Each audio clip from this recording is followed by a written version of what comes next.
அனைவருக்கும் வணக்கம். இன்றைய நாள் எல்லோருக்கும் இனிய நாளாக அமையட்டும். எனக்கு ஆதரவு தந்து கொண்டிருக்கும் அனைத்து நல்லுள்ளங்களுக்கும் எனது மனமார்ந்த நன்றிகள். இன்றைக்கு நான் அன்னாசி பழ கேக்கு செய்ய போகிறேன். அன்னாசி பழ கேக்குக்கு நான் அன்னாசி பழம் இது சின்ன சின்ன வெட்டி 500 கிராம் இருக்குது. இது அன்னாசி பழத்திலேயே வந்த தண்ணி தான் இந்த தண்ணி. இப்போ இதை நாங்கள் சீனி போட்டு கொஞ்சம் காய்ச்சி எடுக்கணும். மற்றது கேக்குக்கு தேவையான பொருட்கள் 500 கிராம் இந்த பட்டர் எடுத்துருக்கிறேன். இது 400 கிராம் பெட்டி. அப்போ நான் கொஞ்சம் மேலே எடுத்து வச்சுருக்கிறேன். 500 கிராம் இருக்குது. இது கஸ்கொட்டை 75 கிராம், பிளம்ஸ் 75 கிராம் எடுத்துருக்குது. இந்த ஒரு இது எடுத்துருக்கிறேன் 16 கிராம். இது ரவ்வை, சின்ன ரவ்வை 100 கிராம் ரவ்வையும் 400 கிராம் மாவும் எடுத்துருக்கிறேன். இந்த கேக்குக்கு கொஞ்சம் ரவ்வை போட்டால் நல்லா இருக்கும். மற்றது முட்டையும் பெரிய முட்டைன்னா 8 முட்டை போதும். நாங்கள் நோமலாக அடிக்கிற கேக்கண்டா இது ரவ்வை போடுறதால நான் சின்ன முட்டை 10 முட்டை எடுத்துருக்கிறேன். ரவ்வைக்கு கொஞ்சம் கூட தன்மை வேணும். இப்போ இதை நாங்கள் இப்படியே தண்ணியோடு போட இயலாது. கேக்குகளை ஒரு 50 கிராம் ஒரு இவ்வளவு சீனி போட்டு இதை காய்ச்சி இந்த தண்ணி எல்லாமே வற்றி வரணும். அதுக்கு பிறகு தான் நாங்கள் இதை கேக்குகளை போடணும். இதுக்குள்ள கொஞ்சம் சீனி போட்டு காய்ச்சலாம்.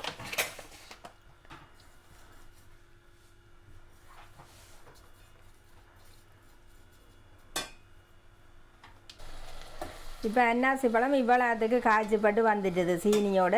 இதோட அடுப்பு நான் நிப்பாட்டிட்டேன்.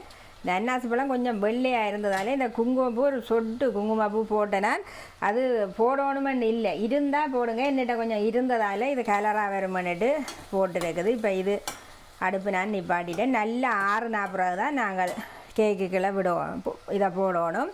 இப்போ நாங்கள் இந்த முட்டையையும் உடைப்போம்.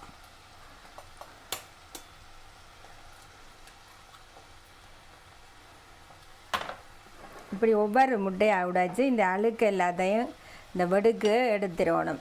கேக்கு எப்போ அடித்தாலும் இந்த இதுகளை எடுங்க. இப்படி எடுத்துட்டு மஞ்சள் கருவை தனியாக எடுத்து வச்சுட்டு தான் நான் பிறகு தான் மஞ்சள் கரு போட போகிறேன். இதுக்குள்ளே வெள்ளை கருவை விடுவோம். இந்த இதில் இப்படி இருக்கிற இந்த வெடுக்குகளை இப்படி மெல்ல எடுத்துட்டு கழித்து விட்டோணும்.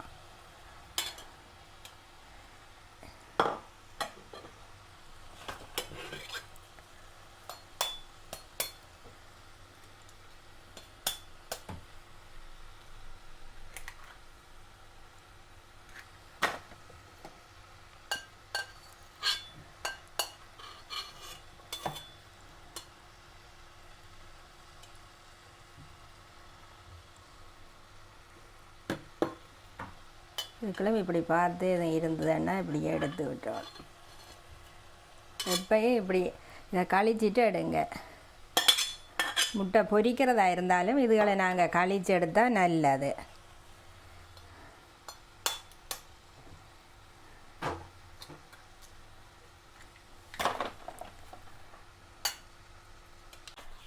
இப்போ நாங்கள் இந்த வெள்ளை கருவுகளை சீனியை போட்டு தான் அடிக்கணும் முதல்.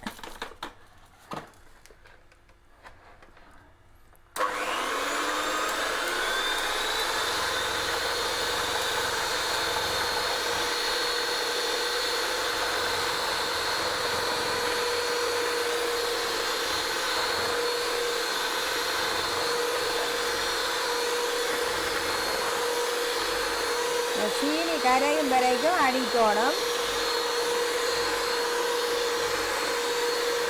இது ஒரு 10 நிமிஷம் இதை அடிக்கணும். அப்போ அடித்தா தான் இந்த சீனி கரைஞ்சி வரும். நல்லா 10 நிமிஷம் அடிப்போம்.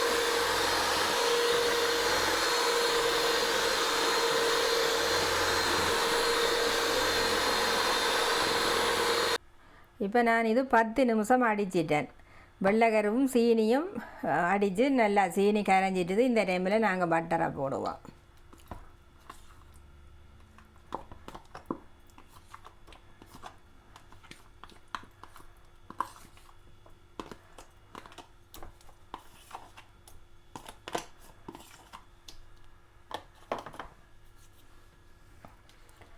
பட்டர் போட்டு 5 நிமிஷம் அடிக்கணும்.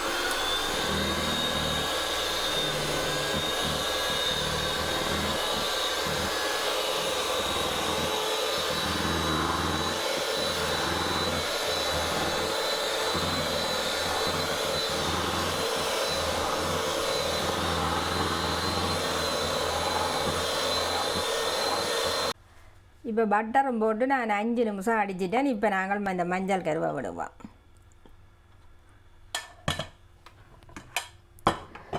மஞ்சள் கரு விட்டால் பிறகு இந்த கடைசியில் இந்த 5 4 விட தேவையில்லை. இந்த 1 விட்டு ஒரு 30 செகண்ட்.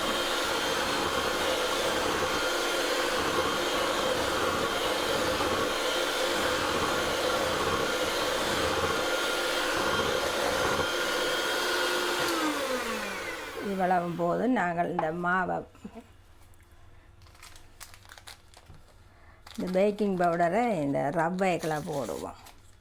மாவெல்லாம் அரித்து வச்சுருக்கிறேன். இப்போ இந்த ரவை இருக்கிறதால இதுக்குள்ளே போட்டு நாங்கள் இப்படி செய்துட்டு மாவுக்குள்ளே போடலாம். இல்லைன்னா மாவுக்குள்ளே போட்டு நாங்கள் அரிதட்டாலே அரித்து தான் வைக்கணும்.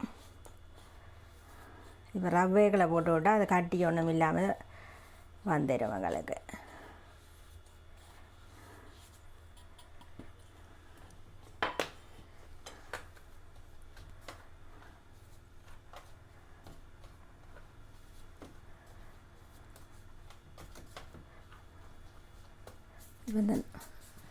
இந்த மாவையும் நாங்கள் கொஞ்சம் கொஞ்சமாக போட்டு இந்த முதலாவது விலைக்கு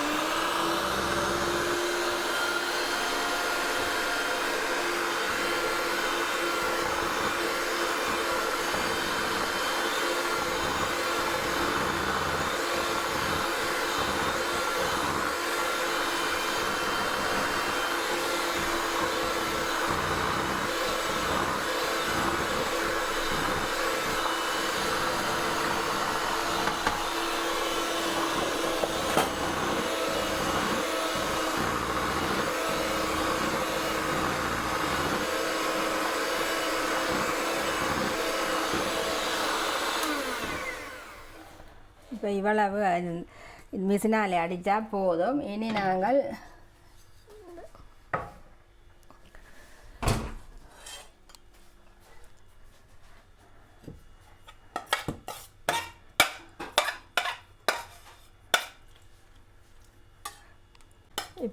இந்த அன்னாசி பழத்தை போடுவோம். இதில்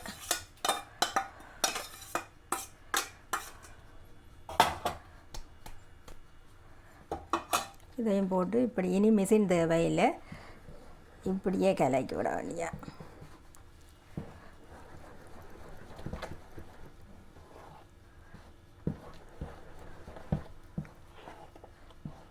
இல்லை மாவிலும் சேர்ற மாதிரி.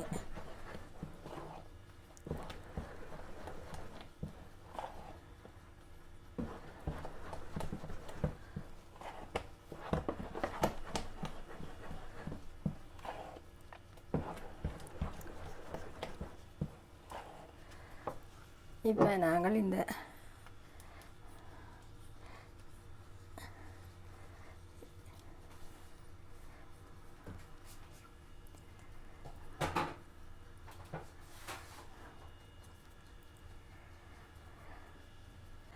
இந்த பைனாப்பிள் எசன்ஸ் ஒரு இந்த மூடியால் ஒரு 2 தடவை விட்டால் போதும். கணக்க விட தேவையில்லை.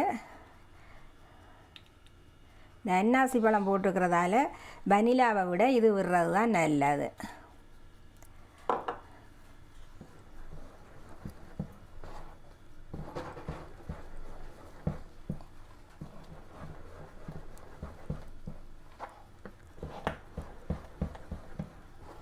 இப்போ நாங்கள் தட்டுக்கு நான் இந்த பேப்பர் எல்லாம் போட்டு பட்டர் பூசி வச்சுருக்கிறேன். இதுக்குள்ளே விடுவோம்.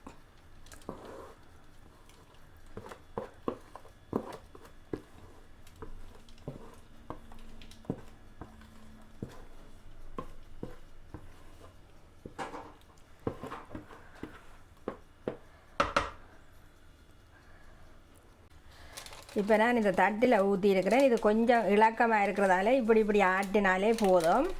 கொஞ்சம் இறுக்கமாக இருந்தால் இதுகளால் நீங்கள் ஒழுங்காக ஒரே அளவில் சமப்படுத்தணும். நான் இப்போ இந்த இதுகளை உள்ளுக்கு போட்டு அடிக்க இல்லை. இது மேலுக்கு தான் போட்டு விட போகிறேன்.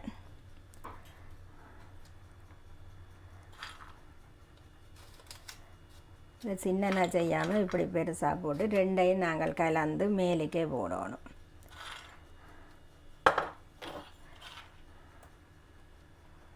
ரெண்டையும் கலந்து பார்த்து போடுவோம். இப்போ நான் இந்த பிளம்ஸ் அதுகளெல்லாம் போட்டு வச்சுருக்கிறேன். கொஞ்சம் இதை இப்படி லேசாக அமர்த்தி விடுங்க. உள்ளுக்கு மேலே கிடந்தால் கொஞ்சம் கருகின மாதிரி தெரியும். இப்படியே லேசாக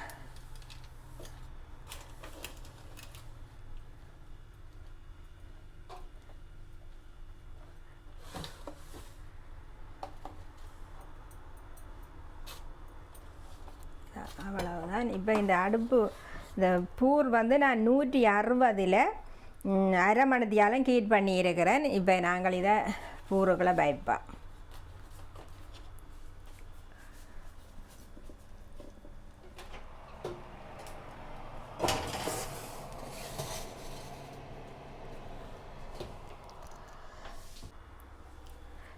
இப்போ கேக் வச்சு 1 மணித்தியாலம் ஆகிட்டுது. நாங்கள் பார்த்துட்டு ரக்கலாம்.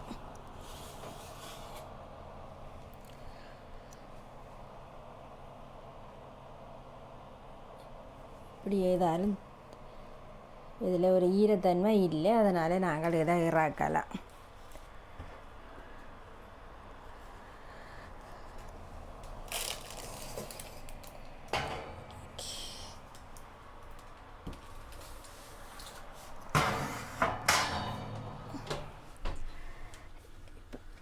இப்போ நான் அரை மணித்தியாலம் ஹீட் பண்ணி போட்டு தான் இந்த கேக்கை வச்சேன். நான் 1 மணித்தியாலம் 160 அரை மணித்தியாலம் ஹீட் பண்ணி வச்சு இறக்கியாச்சு. நல்ல கேக் வந்துட்டுது. கொஞ்சம் ஆறுனா பிறகு பார்ப்போம்.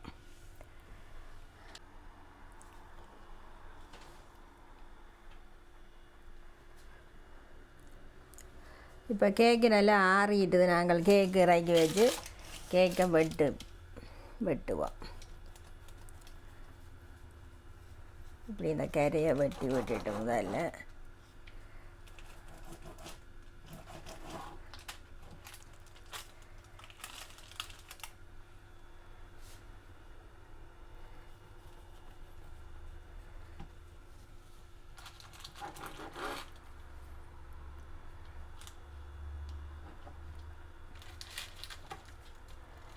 நல்ல ஒரு அன்னாசி பழ கேக்கு போட்டாச்சு.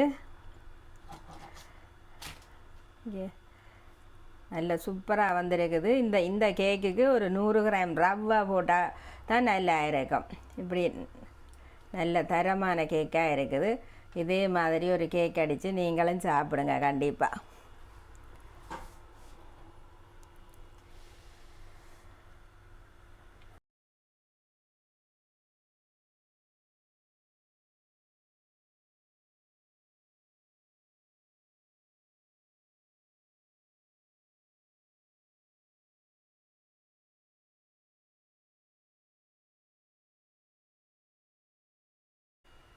இதோடு எனது காணொளியை நிறைவு செய்கிறேன். லைக் பண்ணுங்கள், ஷேர் பண்ணுங்கள், கமெண்ட் பண்ணுங்கள், சப்ஸ்கிரைப் செய்து எனக்கு ஆதரவு தாருங்கள். உங்களின் விலை மதிக்க முடியாத நேரத்தை ஒதுக்கி எனது காணொளி பார்த்த அனைவருக்கும் நன்றிகள்.